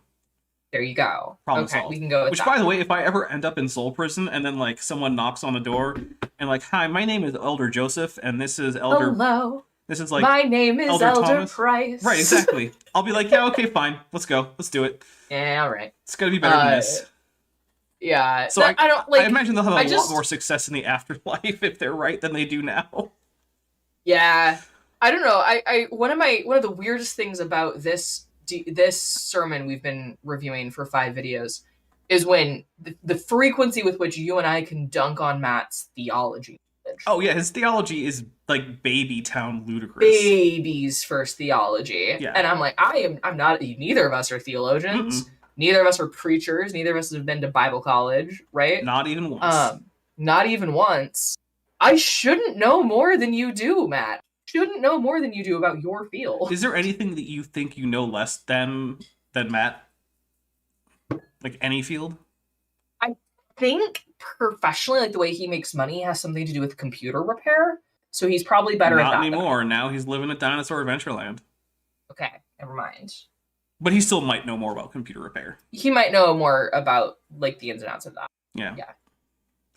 For $4.99, Vandelli 1998 says, some denominations are one and done. Others need updated salvation every time they do bad. I mean, look, there's a lot of variation in Christian soteriology. It's what it comes down There's to. a lot. You know what? It's amazing to me. They say, well, you know, how do you know which God it is? Well, let me tell you something. History is filled with a lot of dead options. Okay. All right. Dead messiahs. But there's only. I mean, technically yours died too, but I bet he's about to say that this one came back or something like that. Yeah. Only one living Messiah. Only one. Only one close. Came back from the dead and shook up history he said, so "Sit much. there. I'm They gonna say, take a drink." how do you Okay. have so Yeah. much faith to believe the resurrection? Look, how could you have enough faith not to believe the resurrection? I mean, it's not a very strong conclusion from history. Like, Right. Like if you're gonna try to prove it with like historical fact, you're not going to. There's no way to. what it comes down to is like, everyone has their own subjective standard for what is enough evidence to convince them of things. And if you are convinced by the standard of evidence that's been presented for the resurrection, then great. I can't tell you not to be. Yeah. But what I can tell you is other people in good faith do not find that evidence compelling. And they're not doing it because they're just obstinate about it. Right. They are legitimately unconvinced. That's okay. Yeah, that's okay. And there's like infinite space for that. You know? Well, not in Matt's world. Not in Matt's world, but Matt's world scares me. Yeah, I don't want to live in Matt's world. I do not. It's just not possible. It's just not possible, folks. It takes more faith not to believe it. I've always stood on that. I've always said that. Why? It takes. Yeah, I'm going to have to require some kind of citation or argument or Yeah, something. like you don't even need a citation, but like just tell me why, because all he does is assert things, you know. Oh, so Mr. K asks, does Dinosaur Adventureland still exist? There is a second Dinosaur Adventureland. The original one does not still exist. So the original one was in Pensacola, and it was a much fancier affair. Like they actually were like hiring real artists and whatnot. They weren't just making a brontosaurus out of license plates in the back of a literal gravel pit, which is what they're currently doing. Great. Yeah. But a parcel of land was apparently donated to Kent Hovind after he was kicked out of his former house that is now owned by his son after his divorce. Because basically once the divorce was finalized, it was like, all right, you can't even live here anymore. You're out. So he got a donated parcel of land. And since then, he has been sporadically building it up. By the way, not following any kind of building code. Apparently, the chapel he's building, a lot of people have raised some pretty grave concerns about the integrity of that structure. And I've heard a number of people say that they expect it to fall over in the first major storm. And I mean, he lives in southern Alabama. There's probably going to be a major storm sometime. Yeah. You know? It's not like he's living in like where I live in like the desert of Arizona, where like other than sandstorms, which are only dangerous because of the sand, not the wind, really. Yeah. Like we don't have natural disasters except the occasional flash flood, but even then, it basically there are flood channels. Don't be in the flood channel. So like he's not living someplace like that, right? He's living in southern Alabama where there are hurricanes and there are tornadoes. And tornado, right. You get both. It's both. Yeah, so yeah, it's in Alabama. It's in Repton or Lennoxville. Apparently it's an unincorporated township that goes by both names at various times. I believe they actually are like, I think if I remember correctly, like their police and fire and trash and whatnot are from like the next town over. But they're technically an unincorporated township. So like they exist in terms of people live there, but not in terms of like being an officially government recognized settlement. So, you know, there's a lot of places like that in the US. I don't know. More faith, and yet you want to claim you don't have faith? It just is crazy to me. And that's irrational faith, what they have. They have faith in science falsely so-called, folks. I'm just taking a drink for the science falsely so-called. All right, so here's the thing, right? No, there's a word here, Dapper, and you know it, and I always forget what it is. It's the word for how the meaning of a word like science has changed over time. It's semantic drift. Semantic drift. Okay, thank you. So semantic drift is an important thing, especially if you're going to read older literature, which I do sometimes. KGV is? Yeah, the KGV is fairly old. It's currently over 400 years old, and 400 years it's at the point where now it's contentious, but it's reasonable to say that it's no longer the same stage of English as what's currently being used, right? So the thing is, if you go 400 years before the KJV, you're sorry, Vishanti said KJV get title, which I don't know if you're familiar with that, but that was one of the citations in Kent Hovind's dissertation was KJV get title. Oh no. Yeah, it's so bad. And every time I see it, I crack up. I can't. Yeah. Semantic shift, English, right. Okay, so if you go 400 years before the KJV, we're solidly in Middle English. Like, no one calls that modern English. Now, by convention, that started like 200 years ago, the 1600s is the 1500s is basically when we start early modern English. Okay. But the thing is that, that convention is now a couple centuries old. It might be time for an update, because we're at a point now where it's very hard for most current English speakers, late modern speakers, to actually just pick up a KJV and without training reliably understand it. And science is one of the words that has changed since then.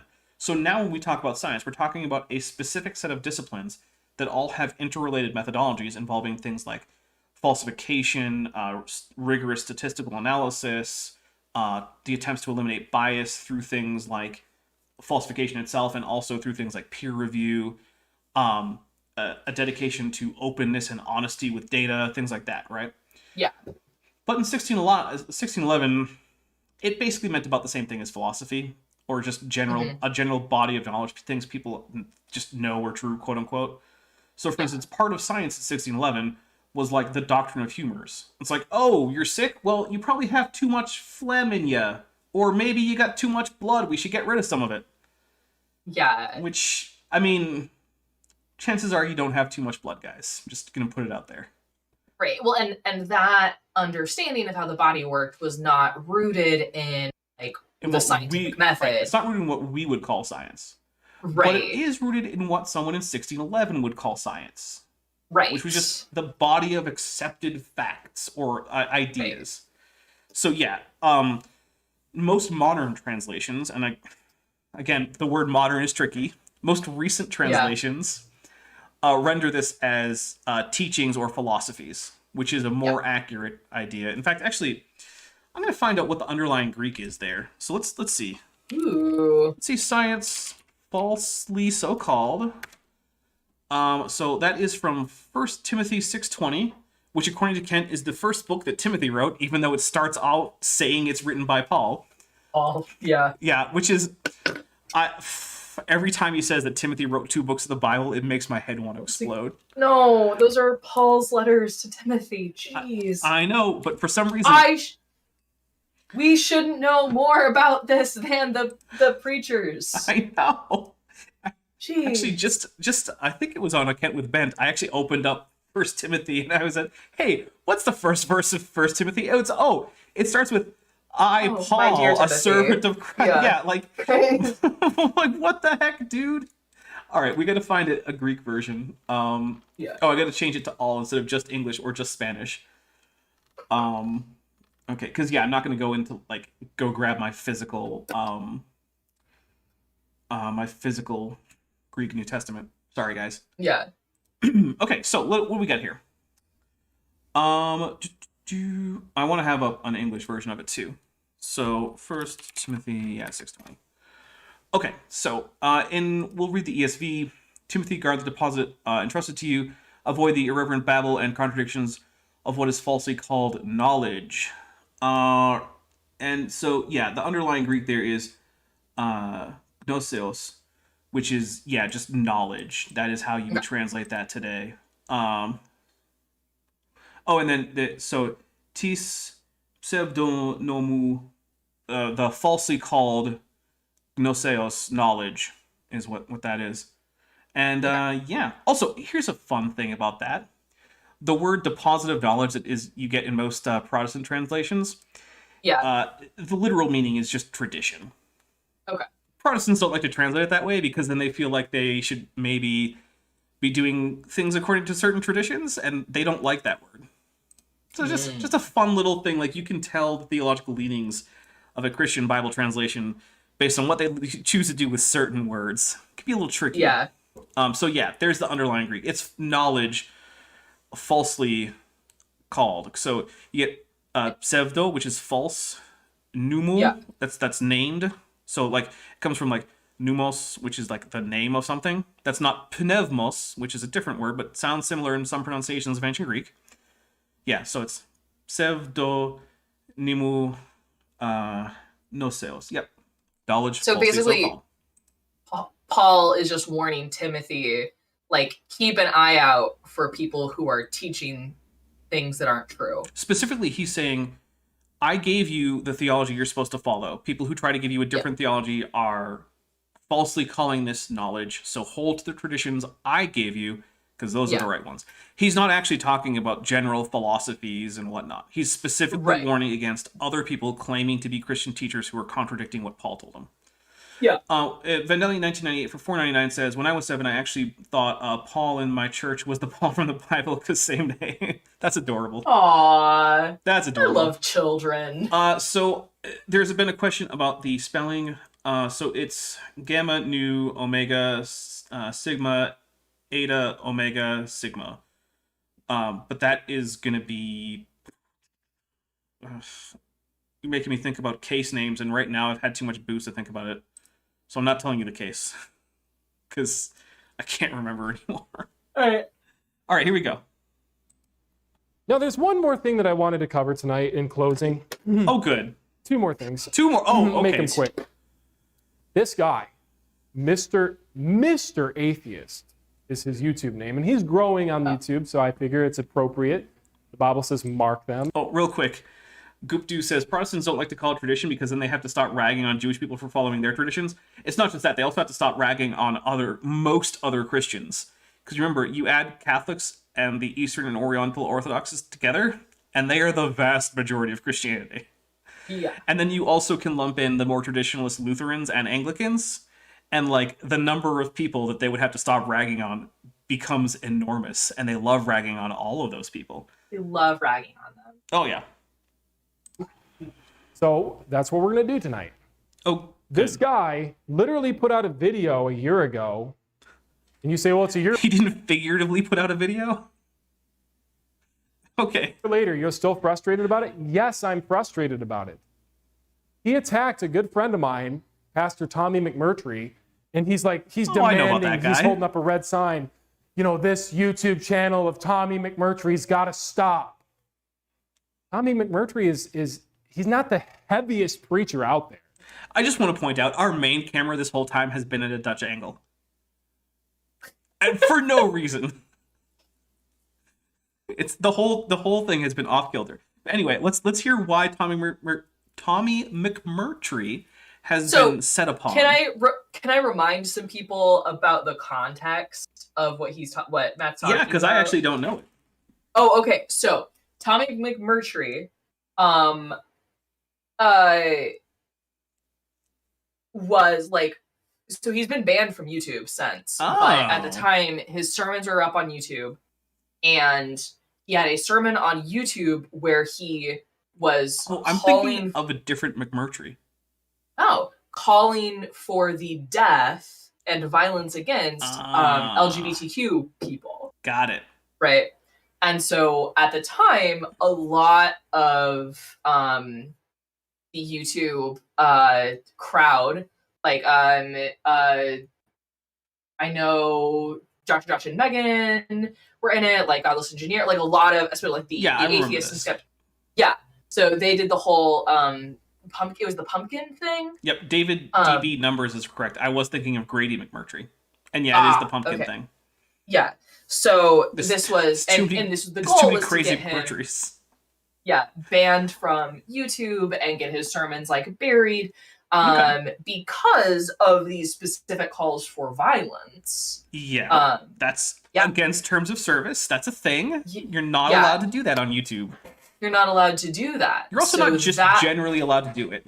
Calls for violence is called incitement. It's not a generally protected speech. Not allowed. And anyway, so that's what spurred this. That's what. Okay. Yeah. Yeah. Okay.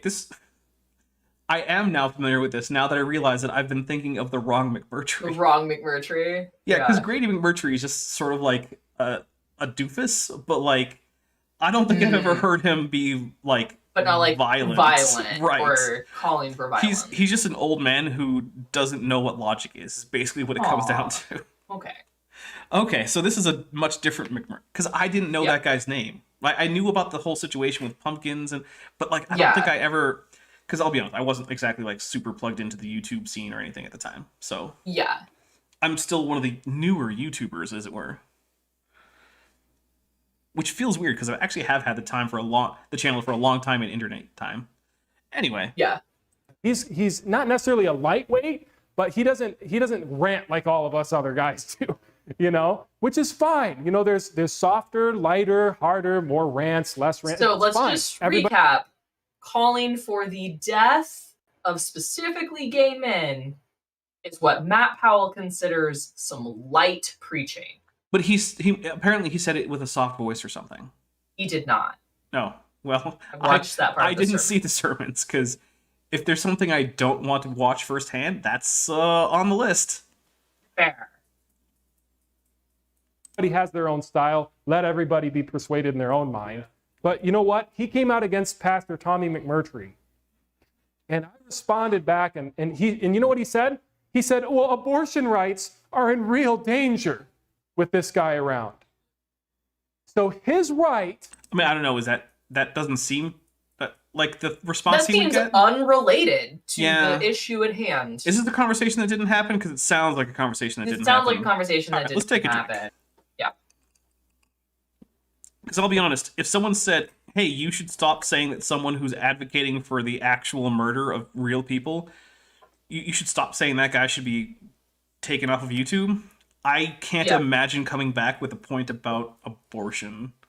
Right. Like, even if the people he wanted to have killed were like medical professionals providing abortions, I still wouldn't come back with something about like we have to preserve the right to abortion. It would still be about things like you can't advocate for violence. Right.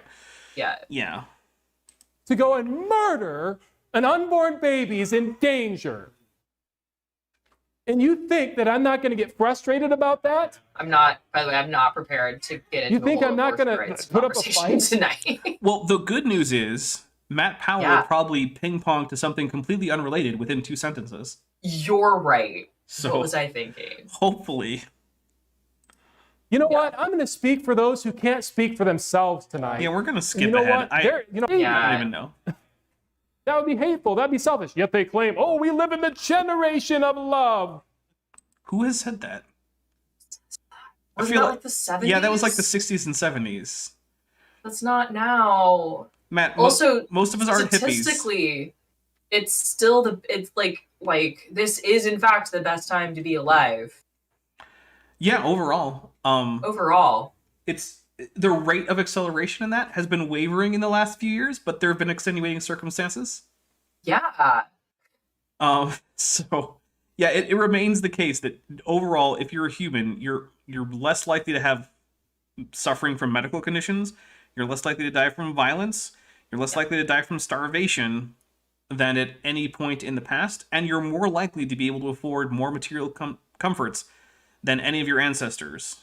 In fact, even the people who are currently considered poor in most countries are better off than many of the people who were considered to be relatively wealthy in past centuries. Yeah. So, for instance, most poor people in the United States, most people below the poverty line, have things like cars and TVs and running water. Most kings a few hundred years ago crapped in a None bucket. of those. Yeah, they crapped in a bucket. And they did not have on-tap entertainment because they actually had to pay things like jesters and playwrights. Because, spoilers, even in monarchies, that didn't come for free.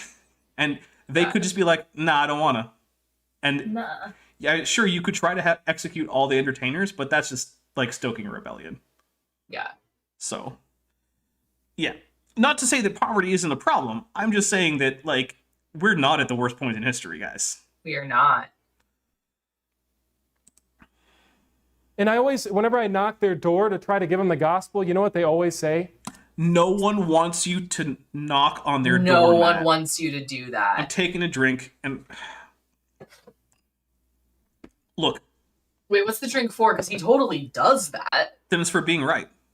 Oh, okay. You're right. It's mostly just because I kind of need to have some... Needed it? Yeah. Yeah. Like, Matt, everyone hates it when the Mormons do it. Everyone hates it when the Jehovah's Witnesses do it. Everyone hates it when you do it. Literally no... Okay, I guess I can't say that. Virtually no one out there is happy to see you show up at their door wanting to talk about Jesus. Yeah. There's a few categories of people. There are people who don't care and just want you to go away. There are people who are pretty sure they already got Jesus, so they don't want to hear your message because they've got it covered. Yeah. And then there's like, maybe there's a few like elderly, lonely people who want to have you in and have some tea because they just want someone to talk to and they don't care about your message. They're just happy to have some company for a little while. Yeah. That's it. The most positive I've ever been to someone knocking on my door to proselytize was once in Washington in the summer. Some Mormons came by and I was like, hey guys, come on in. You want some water? It's hot out. Okay, have some water, but I don't care about your message. I'm just being nice. I hope you enjoyed the water and a nice seat for a little while. Bye now. Yeah. Which... The more I learn about Mormon missions, like the more determined I am to be nice to Mormon missionaries because they're in like the worst cult indoctrination period of their life. Yeah, it's I'm like, you guys want terrible to like sit down and have some lemonade? Yeah, hey. Like, some soft lemonade, no hard lemonade. No hard lemonade. Actually, I knew a guy who tricked a Mormon in the Navy into drinking some vodka because he said it was water. And I was like, that's not okay, guys. Don't do stuff like that. That's not okay. That's not like, nice. Don't like hide bacon or something in the food you're gonna give to your like Muslim or Jewish like neighbors or something. Like, just don't do that stuff. Just it's not nice. You don't have to think that it makes sense. Just like I said, be excellent to each other. Don't do stuff like that. Yeah, be excellent. Although now Mormons can unambiguously drink Coke, in part because some major Mormon-owned businesses bought significant stakes in the Coca-Cola company. Oh, good. Yeah. Okay, let's hear him about Matt harassing people at home. Oh, yay. They always say, well, you shouldn't push your beliefs on other people. Stay away. I mean, yeah. Well, hello, you're pushing your belief of telling me not to push my beliefs on other people onto me. It's really not the same thing, okay? Holy crap, I'm taking a drink. No one thinks that's the same thing. And if you do, this is why you need to take a class in rhetoric or logic. You cannot say that you're being harassed or put upon by someone saying, please do not harass me. That's not how anything works, right? Not how any of this works. You don't get to just like punch people and then when they object say, well, like, it's my heartfelt belief that I get to. Like, okay, no one cares. That's my right. You're trampling on my liberty. Jane Doe says that she thinks it was Pepsi. It might have been Pepsi. I could have gotten the wrong major soda brand. But either way, apparently the problem isn't caffeine. Mormons can drink caffeine, just not as tea or coffee. Right. Which makes even less sense. Makes less sense. Anyway. That's a logical fallacy. No. I'm taking another drink. It's not. We're just moving on after we take a drink. Vandelli 1998 says, for $4.99, remember, if Matt knocks on your door, the rule you learned in kindergarten, don't talk to strangers. Don't talk to strangers. Personally, danger. Personally, I like the signs that say that, like, it's like $150 up front and then $50 like an hour for each hour after that to listen to religious, like, proselytizing. Yeah. Because, like, my response to that, if Matt knocked on my door, was like, $150 right now. And if he says no, it's like, all right, well, door. But on the other hand, I would still like the option of like being nice to the Mormon missionaries, because like, Right. dude, that's rough. They're having a bad time. Yeah, so that's one of the reasons I don't put that up, is because if they do come by, I would like the option to be like, come in and have a drink, because like I said, I live in Arizona. This is one of the places where they don't even wear the jackets. Oof, because it's too hot. Because it's too hot. They wear the hot weather version of the Mormon missionary uniform, which is that happens almost nowhere, but it happens here. Okay. Dr. Osiris, who's been a member for 7 months at the tetrapod level, says 7 moons. Here's to the next 7, and then there's some cheers types emojis with some beer and some. And you know what? Dr. Osiris is also someone who studies Klingon, so we'll offer a traditional Klingon toast. Which means, may you always find a bloodworm in your glass. Okay. Yeah, there you go. Have you ever heard what logic is? Have you ever heard what reason is? Yes. The Bible says Have you? all men have not Right. faith, and that there are wicked and unreasonable men who have not faith. Well, good thing I'm not a Okay. man. I'm pretty sure that the underlying there is just human, and we're using 1611. Nope, it's literal, Dapper. Every word is literal. It But says even- man. It doesn't apply to women or dinosaurs. But even if it's literal at the time, that word also just means human. Nope. Okay. So the people that have not faith in Jesus, the Bible says they're wicked and they're unreasonable. And no matter I'm not sure that's what that said, but I don't want to argue the theology. Only if they're men. how many times you bring these facts forward to them, it doesn't matter. Matt, you can't Do you say not- to someone who doesn't believe in God or the Bible that a thing from the Bible is a fact by Is a virtue of fact being in the Bible. From the Bible. It doesn't, that's not, At if best- they don't already believe that, that's not going to The work. most you can say is it's a fact the Bible says that, and yes, they Yeah. should agree because it does, but that's not going to mean something to someone who doesn't believe that. Right? It's like he just goes with this assumption, like, well, everyone knows the Bible's right. Like, no, Yeah. Matt, people legitimately don't agree with you on that. That's a Right. thing. Oh, and wow, Dr. Osiris just transcribed my toast right there into the chat, so I'm going to pin that. Thanks, Dr. Osiris. That's for everyone now. That's a pinned message. Now everyone can read. It's one of my favorite toasts. It's much more interesting than some of the other ones, like Klingon Wok Tak Judge, which also grammar is weird for Klingon toasts, so that's a little okay. fun nugget of information there. For some reason, in Klingon toasts, the word order is actually object, subject, verb, Okay. whereas normally it's object, verb, subject. So there you go. You say, man, Brother Powell, you seem really worked up tonight. You bet I'm worked up. Frustrating, man. See, all my people in my demographic How over dare here at people the not public agree school with me? system getting taught how not to think. And then when they graduate, they think they know how to think. But they know how to be told what to think.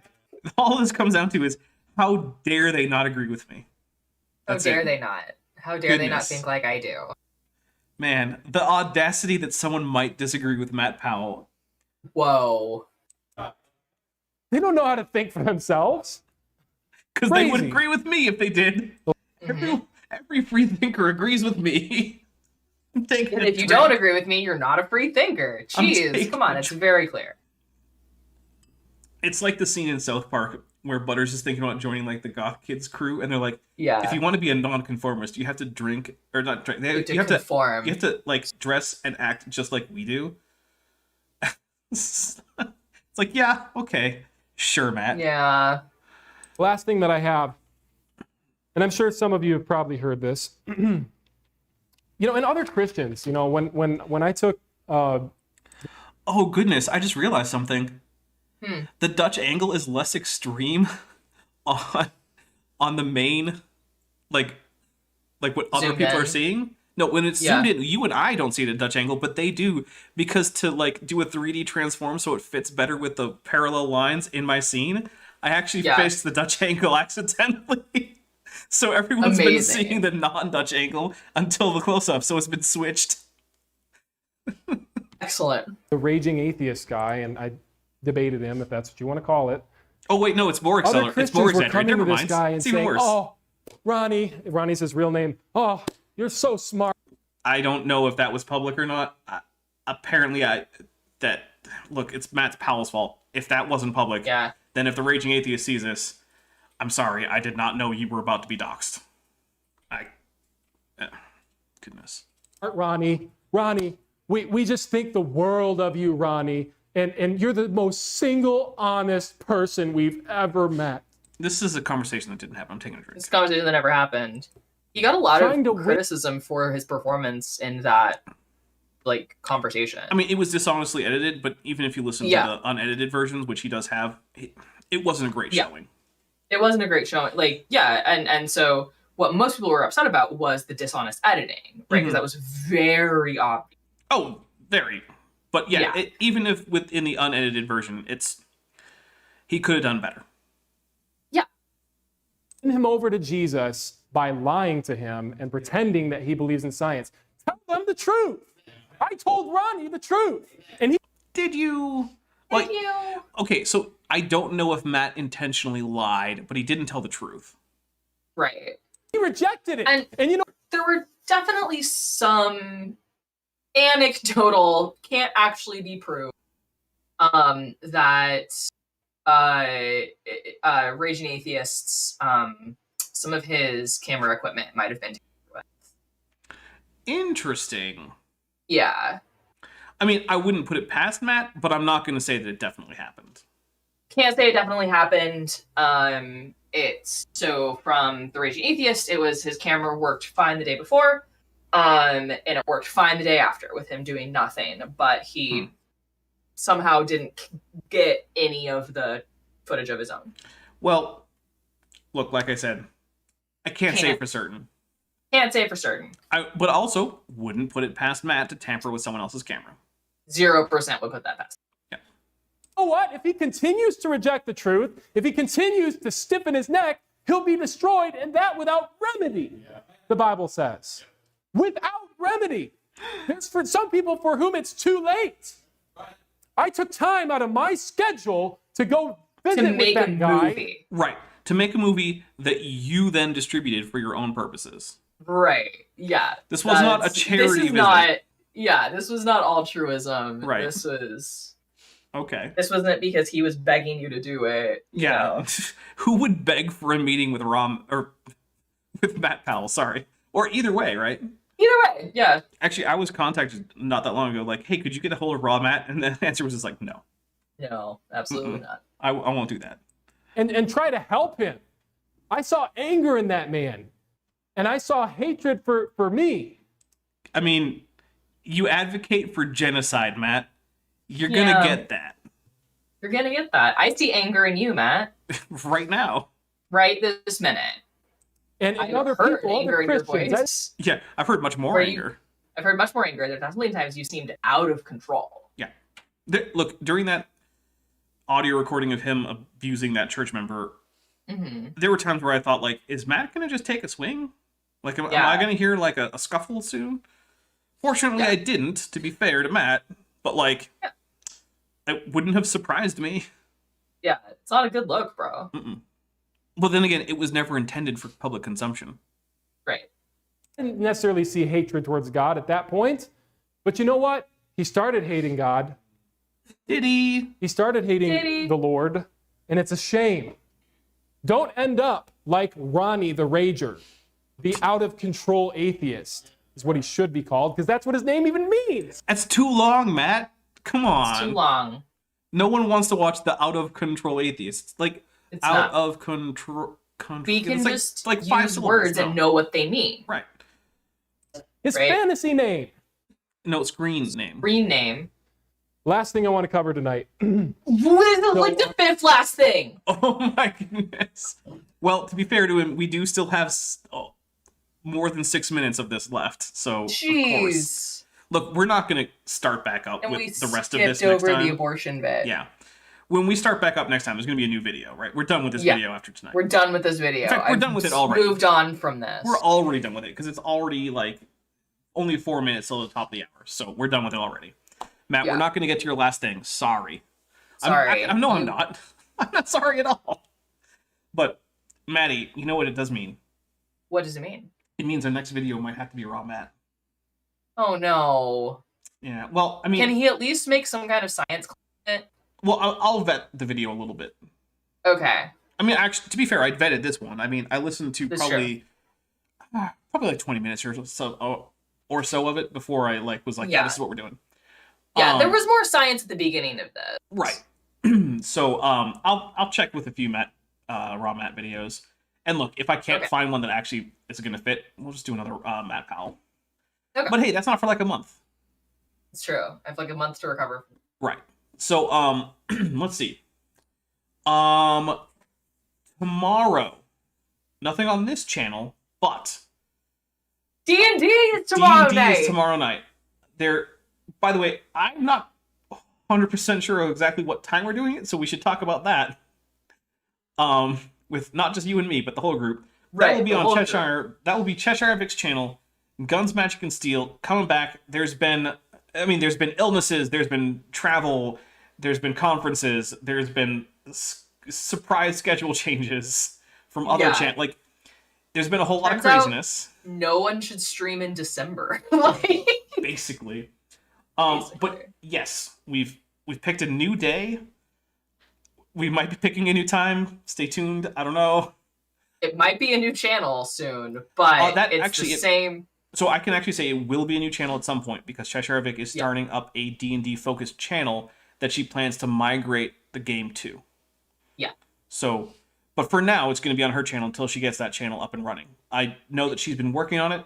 She's been sending me some scripting ideas, video ideas, art, stuff like that. So I mean, look, it's not like I'm collaborating behind the scenes, but I'm getting some behind the scenes hey, can you give me feedback? So yeah, that is she's working on that. That is coming. But for now, it's going to be on her main channel, Cheshire Vic. So it's me, it's Maddie, it's Erica Gutsick Gibbon, it's her fiance, it's Bent Hovind, it's TD Lane. You probably know most of these people. It's a good time. Yeah. And so that's coming tomorrow. Thursday, there will be a video release on this channel. I think it's going to be the last Andrew Snelling video. I think. But don't quote me, because there's a few other options. Which, by the way, if you are a channel member or a patron, you have access to 4 or 5 upcoming videos, over a month in advance is what you currently have access to. So, and that's even if you join at the $1 or $1.99 level. So, hey, go ahead and do that, because, well, I could use the help, and maybe you like early access. Yeah. Let's see. Saturday should be another 2 things happening. One, earlier in the day, so around noon my time, which is 11 Pacific and 2 Eastern. And if you live in Europe or Australia or something, I don't know, do math. We'll be doing more of Kent Hovind's dissertation, which is going to be amazing. We're going to do that for a couple hours. Then later on in that day, I'm going to be on the Non Sequitur show talking about nuclear disasters. Specifically, what I'm spending most time brushing up on is the SL-1 disaster, which is a U.S. Army-operated nuclear reactor that kind of blew up a little bit. Not technically, but a little bit. Someone was impaled. That's hard to do with a reactor. Yeah. It's, as far as I know, the only impalement as a result of a nuclear accident. So yeah, it's a whole bunch of craziness. 3 fatalities, which is actually, I believe, the most deadly nuclear disaster on U.S. soil. Because, spoiler alert, nuclear disasters actually have really low body counts. Yeah. It's because it's a pretty safe thing. Anyway, so yeah, that'll be Saturday. And then, the next Tuesday after that, I think is an Eric with Erica. Because Erica has been unavailable as a result of travel for the past few weeks. And then there's been some unspecified virus stuff going on. So yeah, it's been crazy. If it's not Eric with Erica, I might try to get Jackson or Maddie back on, and failing that, it'll just be another Kent with Bent. So, and yeah, that's about as far ahead as I want to look. Maddie, I don't think you currently have anything scheduled, but more is coming. More is coming. As soon as I kind of get everything back under control in terms of health stuff and school stuff. Yeah. Then I can think about YouTube stuff. Look, I get it. It does not need to be your top priority to get videos out. Yeah, unfortunately. It's more fun than everything else. Well, that's why you do it, right? That's why you do it, yeah. John Giovanni says he thinks the Demon Core might have been responsible for more deaths. Yeah, that's possible. That's possible. I would have to double check. I know that having any body count in a nuclear disaster is actually fairly unusual. Most of them had no body count. So, yeah. At most, some people were sick for a bit. And then there was maybe an increased risk of cancer in some people for a few decades after. But it would be hard to distinguish from background noise. Anyway, so I think that covers it for announcements. Again, go check out, if you play D&D, and either you're a DM or you want to give your DM a break, go check out Oops All Clerics by Maddie. It's on... on DM's Guild. It's on the DM's Guild. So yeah, check it out. It's got art by me and Chesh, and it's got a whole bunch of writing from Maddie. And it is a pretty cool thing. I did the maps. Chesh did the character art. There you go. Darth Horse says, I'm here. Can you restart? Sorry. No. The Sun Express for 20 says, many thanks for all the excellent entertainment and science. Well, thank you, the Sun Express. I really appreciate that. I appreciate the generosity. Look, every super chat, every subscription, every membership, it all helps. So I really appreciate that. And that's to everyone who super chatted, everyone who joined the Patreon, all that stuff. Which means it is time for me to leave you with my thank you to my channel members and patrons. So bye, everybody. Bye, team.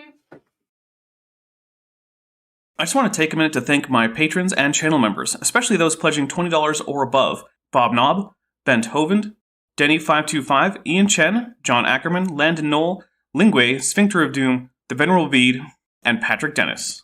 My channel members and patrons help keep the lights on here at Casa Dino, and they also help make this channel possible, because without them, you'd be lucky to get 1 video a week out of me, never mind 3.